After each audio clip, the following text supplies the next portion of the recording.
What is going on YouTube? This is Lawrence over at Mighty Comics and Collectibles, and we are back, but this time with a top 5 list. That's right, the top 5 Silver Age comics I'd still be buying right now, but the caveat is it's got to be under $500. So this is a new set of videos I'm going to be throwing at you guys. I've done the top 10s, now we got the top 5s. So with that said, like always, if you are not a subscriber of the channel and you have been enjoying my content, I want you to go ahead and hit that subscribe button for me. Also, I want you to go ahead and smash that like button for me if you like the content that I'm putting out there. With that said, we're here for the top 5. So what are the top 5 comics, Silver Age books that I'd be buying for under $500 in value? Let's find out. At number 5 is a copy of The Flash 139, the first appearance of the Reverse Flash. Now, I haven't thrown a lot of DC books at your ways lately. However, I will say this. For these Silver Age keys, there are a lot of undervalued DC books out there. This one is being on my top 5 for under $500. A CGC 3.5 sold this month for only $459, which to me I think is a steal. With the Flashpoint movie coming, we don't know what we're going to see. This book could have a huge jump in value once we get confirmation that he shows up in this series. At number 4 is a hot book that people are going under the radar under. It is a copy of Fantastic Four Annual number 6, the first appearance of a Nihilist. I know Very Gary over at Very Gary Comics has been hoarding this book like crazy. I actually own a raw copy of this book, and to me it is a highly undervalued Silver Age key. A CGC 5.0 recently sold this July for only $470, which to me is criminally undervalued. I don't know if it's because it's an annual or maybe because the cover is not the greatest. I'm not a huge fan of the brown on this book, but either way, down the line in the MCU, we don't know who's going to show up. We know who's been confirmed as the next big bag in the MCU. I don't want to go any spoilers out there and let go of the bag in case you haven't seen Loki. But I will say this, you never know, a Nihilist may show up in the MCU at some point, and that is what I am banking on. And that's why this book is number 4 on my list. Coming in at number 3 is a copy of Amazing Spider-Man number 20 and the first appearance of the Scorpion.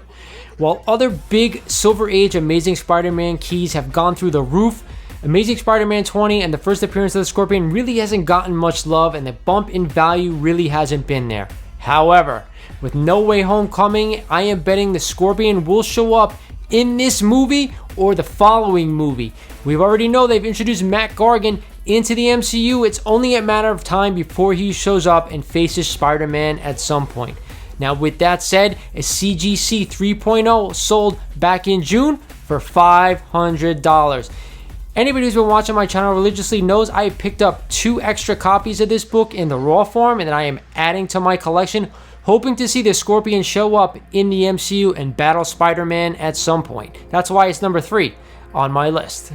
Coming in at number 2 is a copy of Thor 165, the first appearance of him, who we all know later goes on to become Adam Warlock. Now, I know there are 3 books that are claimed to be the first appearance of him, Adam Warlock. We have Fantastic Four 67, Thor 165, and of course Marvel Premiere 1, the actual first appearance of Adam Warlock. But Thor 165 is a Silver Age book, and it is the money book, meaning it is the most expensive out of the 3 per grade.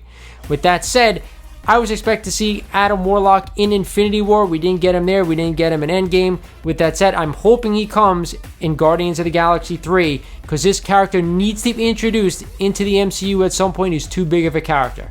Now, with that said, a CGC 6.0, a fine copy of this book, can only be had for $465. That was the last sale in June, which to me is absolutely criminal for a huge Marvel character such as this. Eventually, he will show up, guys. Now is the time to buy this book, because it seems like everybody has forgotten about this character. So we're here for number 1. What is the number 1 Silver Age book on my list for under $500 that I'd be buying right now? Say no further than a copy of Silver Surfer number 3, the first appearance of Mephisto. This book had skyrocketed when we all thought Mephisto was the big bad in the WandaVision series. That didn't happen. This book plummeted, but I am still banking on this character showing up at some point, and it is still relatively cheap.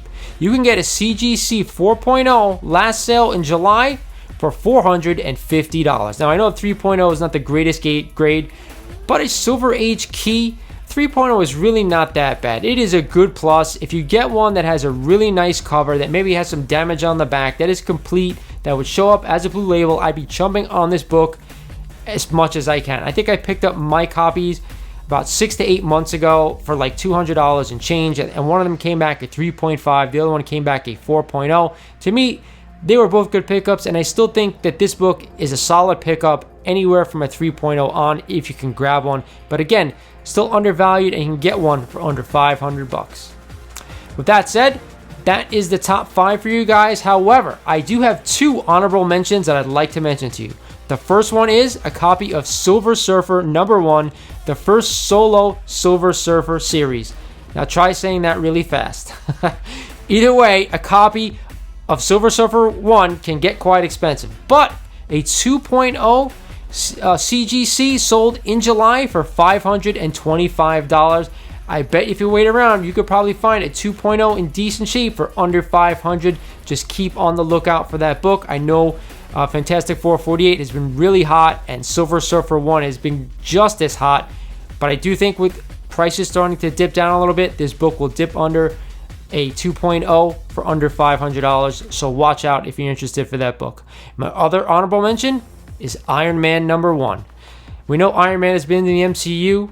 He's going to be in the What If series, although voiced by a different actor. I am still banging that Iron Man 1 will be a profitable book going forward for the rest of our time. Now, a CGC 4.0 can be had the last sale for $425 this month, July. So to me, for a very good copy of a Silver Age book of a major character where his origin is told, this book is well worth picking up to be in the top 5, but I have him as an honorable mention. So that's it for this list, guys. I hope you guys enjoyed it. I'm going to be doing a lot more top 5s here on the channel going forward. As always, let me know what you think down in the comments. Did I miss any books you'd rather have on this list? Would you rather have them in a different order? Do you want more DC as opposed to Marvel? Let me know down in the comments. Let me know what you think. As always, this is Lawrence over at Mighty Comics and Collectibles saying thank you for watching, and I'll talk to you guys soon.